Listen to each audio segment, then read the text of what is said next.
लोकसभा चुनाव 2024 में एक सीट सबसे महत्वपूर्ण है और वो है वाराणसी।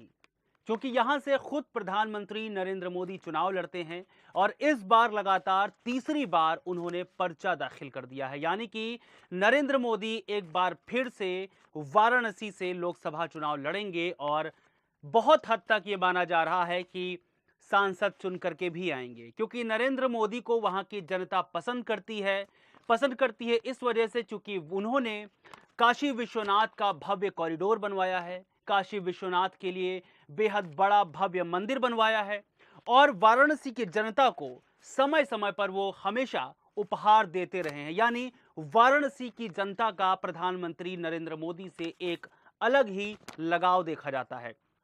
यानी कि आज हम बात करेंगे प्रधानमंत्री नरेंद्र मोदी के नामांकन को लेकर। हम बात करेंगे कि प्रधानमंत्री नरेंद्र मोदी जब नामांकन करने पहुंचे तो उनके साथ कौन कौन शामिल था, कितना भव्य कार्यक्रम हुआ प्रधानमंत्री नरेंद्र मोदी के नामांकन का।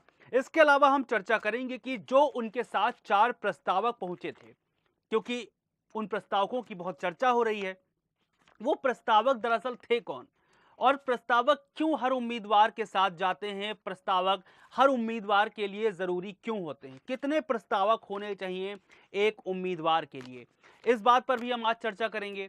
इसके अलावा हम उस बात को भी बताएंगे जो दरअसल इस बार चर्चा में रही है, यानी प्रधानमंत्री नरेंद्र मोदी के नामांकन को लेकर। वो बात बाहर की है, लेकिन प्रधानमंत्री नरेंद्र मोदी के नामांकन के साथ जुड़कर वो अपने आप को बहुत विस्तार दे रही है। यानी कि उसके सूत्रधार हैं नीतीश कुमार, बिहार के मुख्यमंत्री। सवाल खड़ा ये हो रहा है कि कुछ दिनों पहले बिहार के मुख्यमंत्री यानी नीतीश कुमार नरेंद्र मोदी के साथ एक गाड़ी पर बैठकर, यानी एक गाड़ी पर खड़े होकर के जब रोड शो कर रहे थे, उन्होंने अपने हाथ में कमल पकड़ा हुआ था। लेकिन जब नामांकन की बारी आई तब नीतीश कुमार उनके साथ क्यों नहीं नजर आए, जबकि तमाम राज्यों के मुख्यमंत्री, तमाम केंद्रीय मंत्री प्रधानमंत्री नरेंद्र मोदी के साथ नजर आए थे। यानी कि आज हम अपने मुद्दे में बात करेंगे प्रधानमंत्री नरेंद्र मोदी के नामांकन की, या यूं कहें वाराणसी में भव्य नामांकन की। नमस्कार, द न्यूज़ 15 में आपका स्वागत है। मेरा नाम है रविशंकर। वाराणसी चलिए बेहद लोकप्रिय लोकसभा क्षेत्र है, क्योंकि प्रधानमंत्री नरेंद्र मोदी यहां से तीसरी बार नामांकन दाखिल कर चुके हैं और बहुत हद तक लोग ये मान चुके हैं कि प्रधानमंत्री नरेंद्र मोदी यहां से जीत भी हासिल करेंगे। सबसे पहले हम आपको बता दें कि प्रधानमंत्री नरेंद्र मोदी ने सरस्वती की पूजा की, मां गंगा की पूजा करी, क्रूज पे बैठे, फिर वो नमो घाट पर पहुंचे और काल भैरव की पूजा की। काल भैरव की पूजा करने के बाद नरेंद्र मोदी सीधे कलेक्ट्रेट ऑफिस पहुंच गए। कलेक्ट्रेट ऑफिस में उन्होंने अपना नामांकन दाखिल किया। अब जब नामांकन दाखिल करने नरेंद्र मोदी पहुंचे तो उससे पहले उन्होंने बड़ा भव्य रोड शो किया था। उस रोड शो में अलग अलग अवतार में, यानी कि कोई विष्णु के अवतार में नजर आ रहा था, कोई भगवान राम के अवतार में नजर आ रहा था, कोई भोले के अवतार में नजर आ रहा था। लोग सांस्कृतिक गीत गा रहे थे, मंत्रोच्चारण हो रहे थे। इस बीच प्रधानमंत्री ने अपना नामांकन दाखिल किया। यानी कि एक भव्य रोड शो हुआ काशी में, वाराणसी में, बनारस में एक बड़ा भव्य रोड शो हुआ और उसके बाद प्रधानमंत्री नरेंद्र मोदी उस रोड शो के साथ पहुंचे और नामांकन दाखिल किया। इस नामांकन दाखिल होने में जो सबसे ज्यादा चर्चा रही वो रही 4 प्रस्तावकों की। लेकिन उससे पहले हम आपको बता दें कि नरेंद्र मोदी जब नामांकन दाखिल करने के लिए कलेक्ट्रेट ऑफिस पहुंचे तो उनके साथ उत्तर प्रदेश के मुख्यमंत्री योगी आदित्यनाथ भी थे, जो अपने आप में महत्वपूर्ण है। महत्वपूर्ण इस वजह से क्योंकि पिछले दिनों हमने तमाम तरह की चर्चा सुनी कि दिल्ली और लखनऊ के बीच जरा बन नहीं रही है, दोनों के बीच खटास आ गई है। लेकिन प्रधानमंत्री नरेंद्र मोदी ने जब पीलीभीत में एक रैली की थी, एक रोड शो किया था, वहां पर जनसभा को संबोधित किया था, तो वहां पर भी उन्होंने साफ किया था और योगी आदित्यनाथ की तारीफ की थी कि योगी आदित्यनाथ जैसा मुख्यमंत्री भारतीय जनता पार्टी को मिलना, उनके जैसा नेता भारतीय जनता पार्टी को मिलना मेरे लिए गर्व की बात है। क्योंकि योगी आदित्यनाथ एक ऐसे नेता हैं जिन्होंने कानून व्यवस्था के मामले में उत्तर प्रदेश को शीर्ष पे लाकर खड़ा कर दिया है। यानी कि अब हमारी बहन बेटियां, बच्चे रात में अगर 12 बजे भी निकलें तो उनके भीतर कोई डर नहीं रहता है।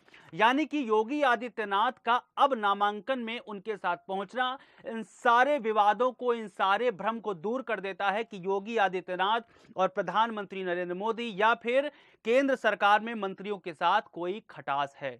सारी खटासें दूर होती नजर आई हैं। यहां पर प्रधानमंत्री नरेंद्र मोदी के साथ योगी आदित्यनाथ तो अहम कड़ी थे ही, जो कलेक्ट्रेट ऑफिस में पहुंचे, लेकिन उनके साथ 4 प्रस्तावक भी थे जिनको लेकर के बहुत चर्चा हो रही है। उन प्रस्तावकों के मेरे पास कुछ नाम है, मैं उनके नाम पढ़ूंगा, उसके बाद आपको बताऊंगा कि वो क्यों महत्वपूर्ण होते हैं।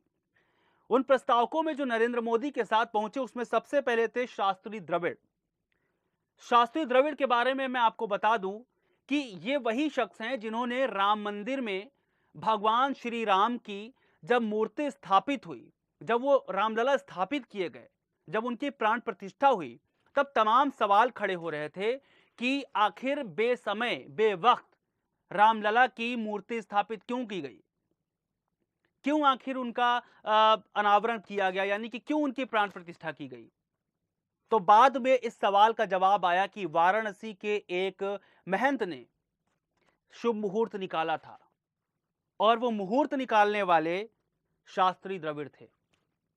सिर्फ राम मंदिर में भगवान की प्राण प्रतिष्ठा का ही शुभ मुहूर्त नहीं निकाला द्रविड़ ने, उन्होंने ही नरेंद्र मोदी के नामांकन का भी शुभ मुहूर्त निकाला और उसी वक्त पर प्रधानमंत्री नरेंद्र मोदी ने अपना नामांकन वाराणसी में तीसरी बार दाखिल किया। दूसरे जो प्रस्तावक थे वो थे बैजनाथ पटेल, जो ओबीसी समाज से आते हैं। तीसरे प्रस्तावक थे लालचंद कुशवाहा, ये भी ओबीसी समाज से आते हैं, और संजय सोनकर, जो दलित समाज से आते हैं। कहने का अर्थ यह है कि प्रधानमंत्री नरेंद्र मोदी ने किसी को भी नहीं छोड़ा, यानी कि हर समुदाय को वो साथ में लेकर चले हैं। कहने का मतलब यह है कि विपक्ष अजीब सी गलतियां निकालता है, उसे मौका चाहिए कभी भी हमला करने के लिए प्रधानमंत्री पर, लेकिन प्रधानमंत्री ने कोई भी मौका नहीं दिया। हर समाज के लोगों को अपने साथ ले गए, प्रस्तावक बनाया और नामांकन दाखिल किया। अब इन प्रस्तावकों के बारे में बताने से पहले मैं ये बता दूं कि जिस जिला अधिकारी को प्रधानमंत्री नरेंद्र मोदी ने अपना नामांकन पत्र सौंपा, उनका नाम एस राजलिंगम था। क्योंकि बात प्रधानमंत्री नरेंद्र मोदी की है तो एक एक का नाम स्पष्ट होना बेहद जरूरी है। अब जो हम बात कर रहे थे कि ये जो प्रस्तावक हैं ये क्यों इतने जरूरी हो जाते हैं और प्रस्तावकों का काम होता क्या है। सबसे पहले तो मैं आपको बता दूं कि प्रस्तावकों का काम होता है कि जैसे कोई भी कैंडिडेट या कोई भी उम्मीदवार किसी जिले से, किसी राज्य से, किसी लोकसभा क्षेत्र से अगर चुनावी मैदान में उतरता है तो वो यूं ही नहीं उतर जाता।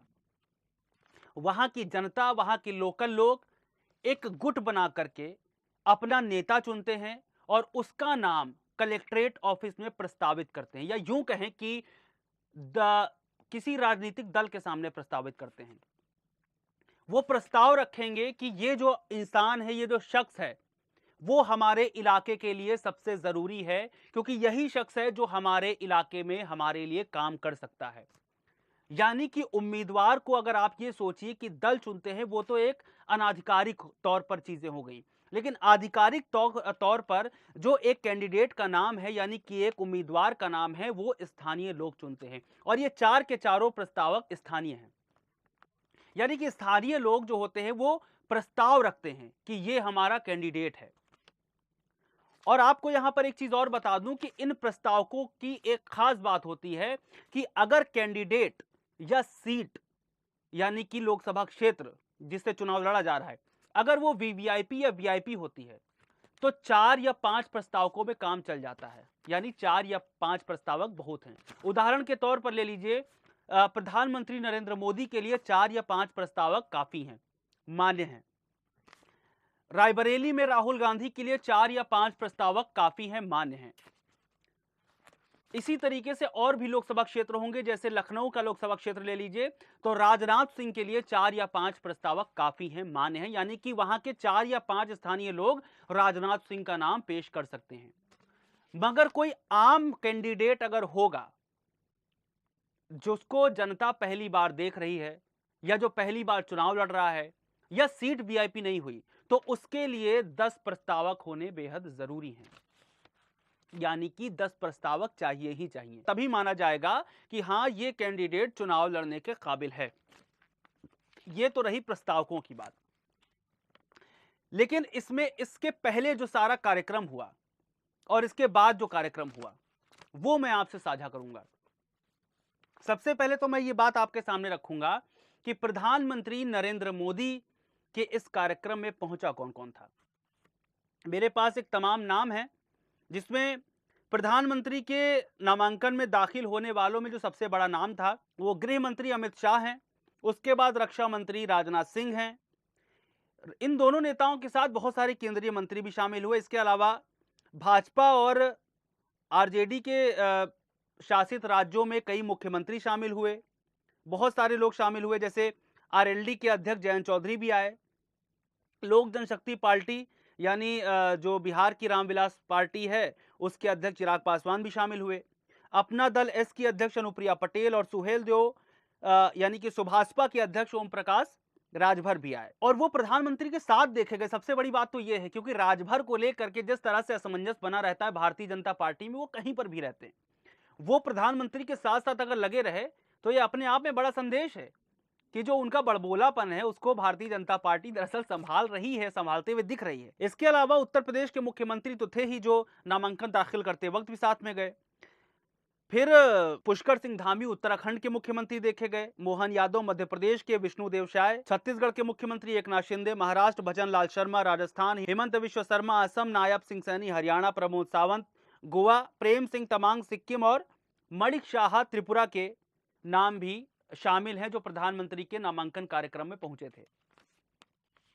अब इस नामांकन कार्यक्रम में पहुंचने के अलावा एक और दूसरा पहलू है, उसको बताने से पहले हम आपका 1 मिनट इसलिए लेंगे क्योंकि जब रोड शो हो रहा था तो ये सारे के सारे नेता वहां पर मौजूद थे। जब तमाम तरह की कलाकारियां, तमाम तरह की कृतियां, तमाम तरह की संस्कृतियां और तमाम तरह के मंत्रोच्चारण वहां पर दिखाई पड़ रहे थे रोड शो के दौरान प्रधानमंत्री नरेंद्र मोदी के, ये सारे नेता वहां पर मौजूद थे। सबसे पहले प्रधानमंत्री ने मदन मोहन मालवीय के स्टैचू पे यानी मूर्ति पर माला अर्पण किया था। उसके बाद उन्होंने सारा कुछ शुरुआत किया, पूजा अर्चना की, भव्य आरती की, मां गंगा की पूजा अर्चना की, फिर काल भैरव की पूजा की, उसके बाद नामांकन दाखिल किया गया। और ये जितने भी नाम हमने आपको गिनाए ये सारे के सारे प्रधानमंत्री के रोड शो में और उनके साथ नामांकन में शामिल हुए। मगर सवाल यह खड़ा होता है कि एनडीए के सबसे बड़े घटक दल, सबसे महत्वपूर्ण घटक दल जो ठीक लोकसभा चुनाव से पहले प्रधानमंत्री नरेंद्र मोदी का हाथ थाम बैठे, यानी कि नीतीश कुमार बिहार के मुख्यमंत्री, वो क्यों नहीं शामिल हुए? ये बड़ा सवाल है।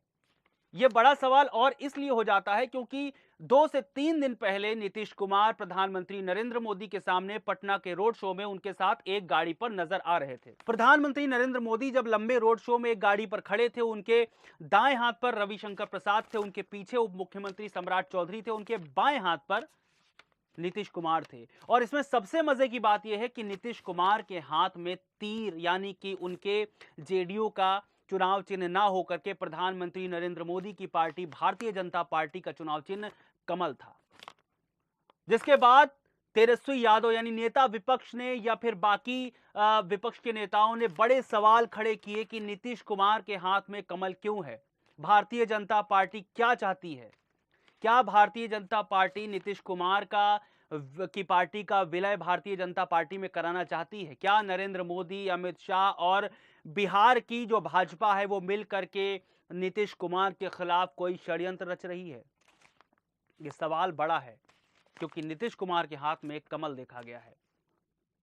और कितनी भी बड़ी रैलियां हो जाएं, जब कोई घटक दल अपने साथ वाली पार्टी के उम्मीदवार के लिए प्रचार करने पहुंचता है, वोट मांगने पहुंचता है, तब भी वो अपने जो चुनाव चिन्ह होता है उसका प्रचार करता है, वो कभी भी दूसरी पार्टी का चुनाव चिन्ह हाथ में नहीं पकड़ता। लेकिन नीतीश कुमार का हाथ में कमल पकड़ लेना बहुत सारे सवालों को जन्म दे रहा है। और इसके बाद क्रिटिसिज्म शुरू हुआ। तब हमने देखा कि नीतीश कुमार प्रधानमंत्री नरेंद्र मोदी के नामांकन कार्यक्रम में शामिल नहीं हुए। जो इस बीच की बात है वो यूं निकल करके सामने आई कि नीतीश कुमार ने कहीं ना कहीं भांप लिया कि अब उनकी पार्टी दरअसल खत्म होने वाली है, क्योंकि तेजस्वी यादव ने विधानसभा में जब नीतीश कुमार महागठबंधन से अलग होकर के एनडीए की ओर गए थे, तब तेजस्वी यादव ने यह बात बोली थी कि 2024 में जेडीयू खत्म हो जाएगी। उन्होंने यह दावा किया था, तेजस्वी यादव ने यह दावा किया था कि 2024 में जेडीयू पूरी तरह से खत्म हो जाएगी। और अब फिर से तेजस्वी यादव ने यही हमला बोला है कि नीतीश कुमार के हाथ में कमल क्या कर रहा है। हालांकि उन्होंने यह भी कहा कि हम चाचा के साथ हैं, वो खुद भी कमल पकड़े हुए हैं, लेकिन खुद भी भारतीय जनता पार्टी को, नरेंद्र मोदी को दिल से हराना चाहते हैं। तेजस्वी यादव ने यह भी कहा कि नीतीश कुमार हमारे चाचा हैं, वो जहां भी रहें स्वस्थ रहें। यानी कि बिहार की सियासत की गर्मी अभी भी बची हुई है। बिहार की सियासत में कोई ना कोई उबाल आना अभी बाकी है, क्योंकि नामांकन कार्यक्रम में ना दाखिल होकर के नीतीश कुमार ने एक बार फिर से यहां की सियासत को सुलगा दिया है। खैर, अब प्रधानमंत्री नरेंद्र मोदी ने तो नामांकन दाखिल कर ही दिया है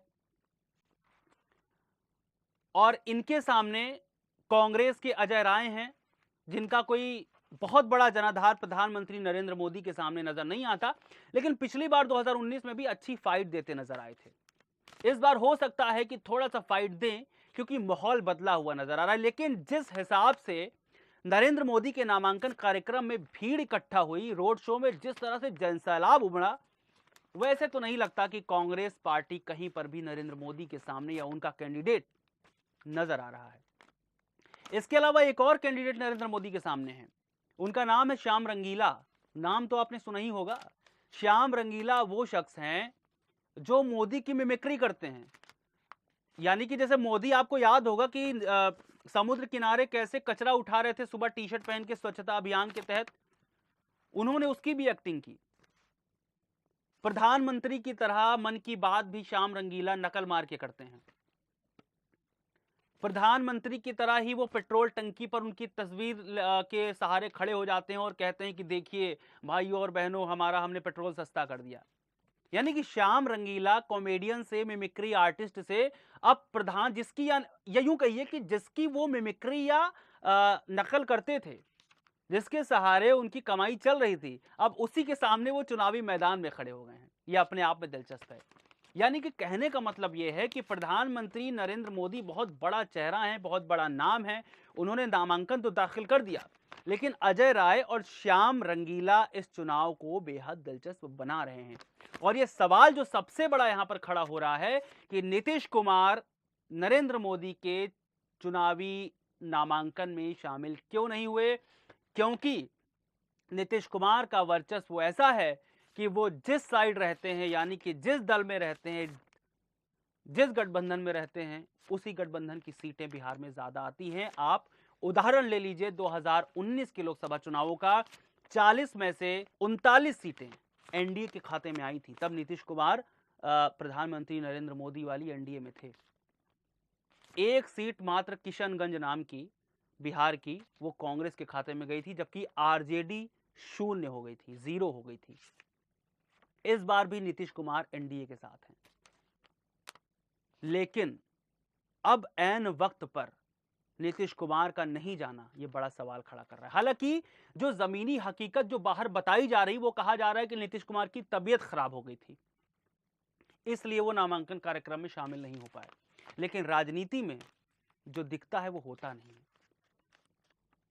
राजनीति में जो दिखता है उसके एक मायने नहीं होते। राजनीति में जो दिखाया जाता है उसके कई सारे मायने होते हैं। तो इसी तरह से जो नीतीश कुमार का ना जाना नामांकन कार्यक्रम में, इसके कई सारे मायने हो सकते हैं। फिलहाल तो नरेंद्र मोदी ने अपना नामांकन दाखिल कर दिया है और दिलचस्प होगा चुनाव या नहीं होगा, ये तो बात की बात है। लेकिन जो कैंडिडेट हैं वो कितना टक्कर दे पाएंगे, ये सब कुछ भविष्य के गत में है। आज का मुद्दा में आज के लिए फिलहाल इतना ही। द न्यूज़ 15 को देखने के लिए हमारे साथ बने रहिए, हमें सब्सक्राइब करिए। शुक्रिया।